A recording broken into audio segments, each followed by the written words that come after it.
j'y étais presque. Salut à tous, on se retrouve aujourd'hui pour un grand classique du petit déjeuner et du goûter, le cake au citron. Un gâteau hyper facile, hyper rapide. J'ai quand même quelques petites astuces à vous donner. On attaque tout de suite avec la recette.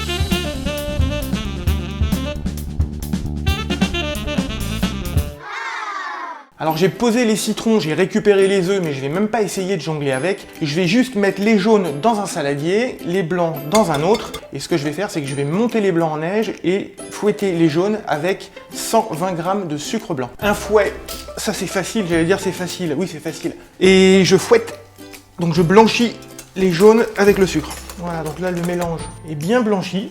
C'est nickel. Je mets 70 g d'huile d'olive. Alors je préfère au beurre, je trouve que ça donne un petit côté plus aérien. Vous essayerez, vous me direz ce que vous en pensez dans les commentaires. Donc là maintenant, je rajoute 200 g de farine, ma cuillère à café de levure. Et les citrons, vous allez me dire, eh ben c'est le moment où ils rentrent en piste, puisque je vais prendre les zestes et le jus des 2 citrons, voilà. Alors les citrons bio bien sûr, parce que comme vous avez pris les zestes, bah autant que ce soit le plus clean possible. Et j'ai plus qu'à aller à la pêche au pépin parce qu'il y en a un qui s'est glissé à l'intérieur. Remarquez, on peut s'amuser à dire que c'est la Chandeleur et que celui qui est tombé sur le pépin, c'était volontaire, c'était pour laisser une fève. Et là, vous allez me dire, Olivier, il manque quelque chose, et vous avez raison, il manque les blancs en neige, que je vais monter tout de suite, mais j'attendais un peu, j'avais pas envie de vous casser les oreilles. Ok, alors les blancs sont ici. Regardez.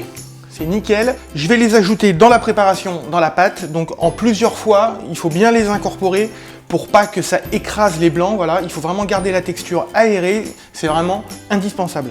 Voilà, ma pâte à gâteau est terminée. Ce que je vais faire, c'est que maintenant, je vais la verser dans un moule comme ça, anti-adhérent. Il est là, il s'en va. Il part pendant 35-40 minutes à peu près à 180 degrés. Vous plantez la pointe d'un couteau, il faut qu'elle ressorte sèche. Voilà, vous connaissez l'astuce.